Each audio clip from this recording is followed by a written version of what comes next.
Hello बच्चों, hi everyone. तो आज की क्लास में जो सवाल है आपका मॉर्निंग मैथ्स बाइट की तीसरी क्लास में, वो क्या है? देखने में पहली लाइन देख के आपको शायद से ये लग सकता है पार्टनरशिप का सवाल, लेकिन कंपाउंड इंटरेस्ट का सवाल है। एक बार आप लोग जरा यहीं पे वीडियो को पॉज करके ट्राई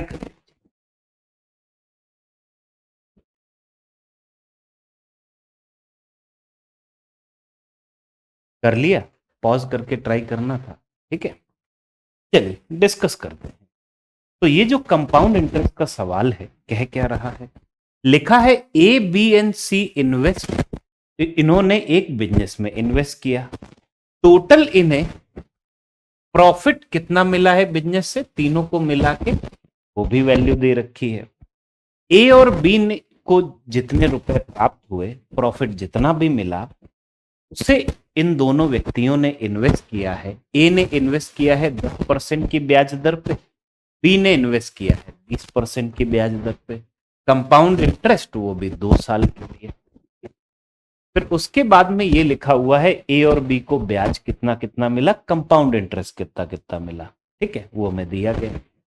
फाइनली हमसे ये पूछ रहे हैं कि सी का इंटरेस्ट कितना होगा, सी का इंटरेस्ट कितना होगा अगर सी उसी स्कीम में इन्वेस्ट करे जिसमें ए ने किया है, वो भी 2 साल के लिए। तो ए और बी ने भी 2 साल के लिए इन्वेस्ट किया है, सी को भी 2 साल के लिए ही इन्वेस्ट करना है।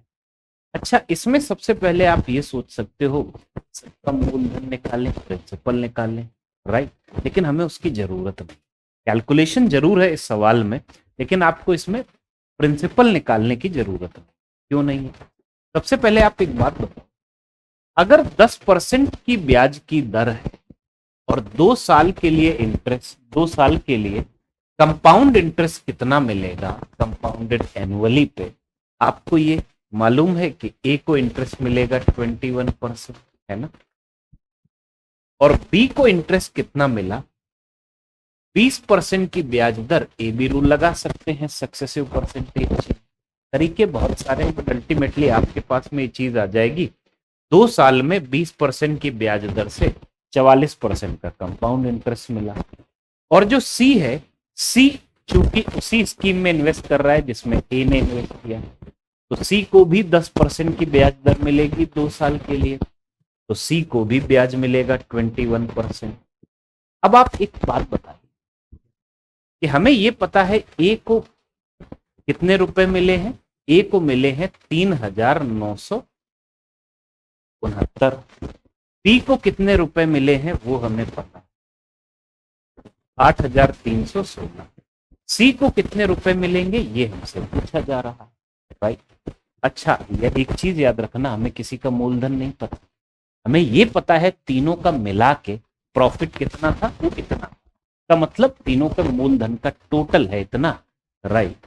तो अगर हमें सी को ये ज्ञात करना है तो सबसे पहले हमारे दिमाग में क्या आता है, सबसे पहले हमारे दिमाग में आता है प्रत्येक व्यक्ति का मूलधन निकाल लें। प्रिंसिपल कैसे निकालेंगे? जैसे अगर हमें यहाँ 21% की वैल्यू पता है, तो हम एक काम करें, 100% की वैल्यू निकालें। ए के लिए प्रिंसिपल आ गया, मूलधन आ गया। ऐसे ही बी के लिए 44% की वैल्यू पता है, ये 100% हम निकालें। समझ रहे हो? तो बी का मूलधन आ गया। अब टोटल में से ए का मूलधन और बी का मूलधन घटा दिए, समझ रहे हो? तो बचा क्या, सी का मूलधन, उस पर 21% क्या कैलकुलेशन कर लें। लेकिन आपको हर जगह परसेंटेज को 100% में बदलने की जरूरत नहीं। अगर आप मूलधन निकालोगे, मतलब प्रिंसिपल निकालोगे, तो आप 21% की वैल्यू दे रखी है, आप इसे भी पहली चीज आप इसे 100% की वैल्यू निकालोगे। बी के लिए 100% कितना है, दूसरी कैलकुलेशन वो हो गई। और उसके बाद आप टोटल में से ए और बी का हिस्सा घटाओगे, तो सी का मूलधन आ गया। टोटल तो इतना है ना मूलधन तीनों का मिला के, सी का मूलधन आ गया। फिर आप उसका 21% निकालोगे, तो ये अच्छी खासी कैलकुलेशन हो गई। इसको हम थोड़ा सा शॉर्टर वे में हम कैसे सॉल्व कर सकते हैं, हम एक काम करिए, बी के लिए जो 44% है हम 20% में कन्वर्ट कर दें तो कैसे? मैं ये बोल रहा हूँ, बी के लिए आप ये सोचो, मूलधन भूल जाओ, 44% की वैल्यू इतनी है, 21% की वैल्यू कितनी आ जाएगी, कहने से 44% की वैल्यू है 8,316, 1% की वैल्यू बनी 44 और 21% की वैल्यू के लिए 21 से कर दिया थोड़ा। अब एक काम करते हैं, सबसे पहले 11 से भाग, यहाँ बचा 4, इधर 11 से भाग दिया, 11 सत्ते 6, 11 इंटू 5 बना 6, 11 इंटू 6 इसे हमने 21 से गुणा आराम से गुणा कर लिया। तो बी के लिए जो, अगर बी को ब्याज 21% गुणा आपसे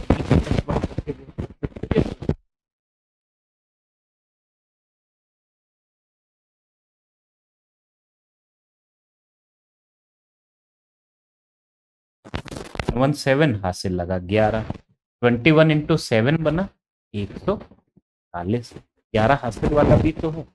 वैल्यू हमारे पास कितनी आ गई, wait I am committing some mistake, yes देख लो भाई, पहले 4 से भी तो कैंसिल करना है, 4 से भी एक काम करते हैं, एक तरीका हमारे पास है हम पहले से गुणा कर लें, दूसरा तरीका है पहले गुणा करके हम पहले 4 बाद में 4 से भाग दे दें, या दूसरा तरीका है पहले 4 से तो भाग दे दो बाद में गुणा कर लेंगे। तो 4 से हम पहले भाग दे देते हैं, ठीक है। तो यहाँ वैल्यू आ कितनी गई, 4 इंटू 18 बना 72, बचा 3, 6 नीचे उतारा 189, तो 189 को हमें 21 से गुणा करना, 21 इंटू 9 होता कितना है, ये भी 189 होता है, ठीक है। 21 इंटू 9 होता है 189, हासिल लगा 18, 21 इंटू 8 होता है 168, जब हमने जोड़ा 86 आ गया, बचा कितना 18, 21 इनकम 21 जोड़ दिया इतना। तो अगर ए को ब्याज 21% मिला है, आप ये देखो ए को ब्याज मिला है 21% का, और अगर बी को भी 21% का ही मिला होता, क्यों, क्योंकि सी को तो ओवरऑल 21% ही मिला। तो अगर ए को कितने रुपए प्राप्त हुए ब्याज के तौर पे 3,969, और बी को उतने ही रुपए प्राप्त हुए, तो ए को कितने रुपए प्राप्त हुए 3,969, बी को भी उतने ही रुपए प्राप्त हुए हैं, तो सी को कितने रुपए प्राप्त हुए हमें ये ज्ञात करना। टोटल कितने रुपए इन्वेस्ट हुए हैं, टोटल कितने रुपए इन्वेस्ट हुए हैं, कितने रुपए, हम इसका भी 21% निकाल लेते हैं कि टोटल का 21% कितना है।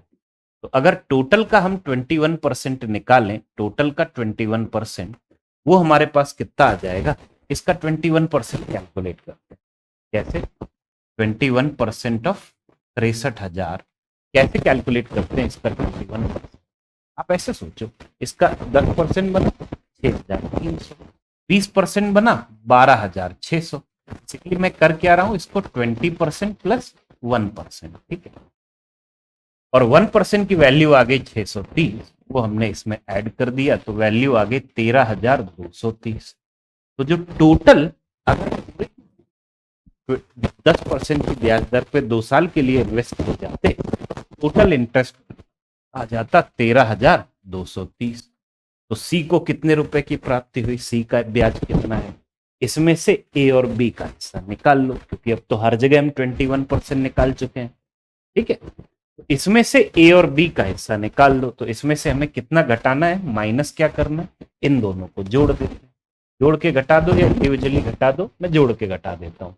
69 में 69 जोड़ा तो हमारे पास वैल्यू आई 138, ठीक है। मैं काम करता हूँ, सबसे पहले तो ये लाइन हटा दी, ये टोटल, अब इसमें से ए और बी के निकाल दो, सी का प्रॉफिट आ जाएगा। तो 69 में 69 जोड़ा 138 आ गया, हासिल लगा 1, 39 में 39 जोड़ा 78, एक हासिल वाला 79, माइनस कर दिया। अब एक काम करते हैं, अगर यहाँ 38 ही होता तो 38 से 38 को घटाने पे 0 आता, लेकिन 8 कम है, तो एक अगर हम उधार लेंगे तो 100 से 8 कम 92, बचा कितना 31, ठीक है। एक उधार लिया, 11 में से 9 घटाया 2, यहाँ बचा 12, 12 में से 7 घटाया 5, ये आंसर आ गया हमारा, सी को इतना ब्याज मिला। ये एक अप्रोच हुई। दूसरी अप्रोच आप क्या कर सकते थे, आप प्रिंसिपल के हिसाब से कैलकुलेट कर लेते कि आप सबका 100% निकाल लेते, ताकि आपको मूलधन पता चल जाए, ए का मूलधन, बी का मूलधन। फिर टोटल मूलधन में से ए और बी का मूलधन जब हम घटा देते तो सी का मूलधन आ जाता, फिर उसके बाद में उसका 21% कैलकुलेट करते। ठीक है, ये आप इस तरह से डायरेक्टली कर लो। ये जो सवाल है, ये सवाल जैसा कि आप लोगों ने देखा होगा, ये एसबीआई क्लर्क मेंस का है, और सिंस ये मेंस का सवाल है तो थोड़ा सा हमें सॉल्व करना पड़ेगा। मेंस में आपको ज्यादातर ऐसे ही क्वेश्चन मिलते हैं जहां पे हमें कैलकुलेशन ठीक ठाक करनी पड़ती है। तो ये तो इतना तो आपको करना पड़ेगा कि 44% की वैल्यू पता है तो 21% की वैल्यू कितनी है, फिर उसके बाद में तो सिंपल ही है, राइट। तो मेंस के सवाल में थोड़ी बहुत हमें मेहनत, थोड़ा बहुत दिमाग लगाना पड़ेगा। Be ready for it. ये नहीं होगा कि हमसे ये पूछेंगे कि ए जो है, जैसे कोई एक व्यक्ति है राम, राम ने चक्रवृद्धि ब्याज पे 10% के रेट पे 2 साल के लिए कुछ रुपए उठाए, तो मतलब कुछ रुपए उठाए, प्रिंसिपल 5,000 है तो इंटरेस्ट बताओ क्या करना है। ये तो बहुत इजी चीज हो गई, प्री लेवल वाली। मेंस में थोड़ा सा आपको मेहनत करनी पड़ेगी, जैसे यहाँ पे 3 व्यक्ति। आई होप आपको थोड़ा सा आइडिया लगा है इस सवाल से कि मेंस में हमारे पास एक्चुअल में सवाल पूछे कैसे जाते हैं। ठीक है, चलिए फिर बच्चों इस क्लास को रखते हैं हम लोग यहीं तक। All the best.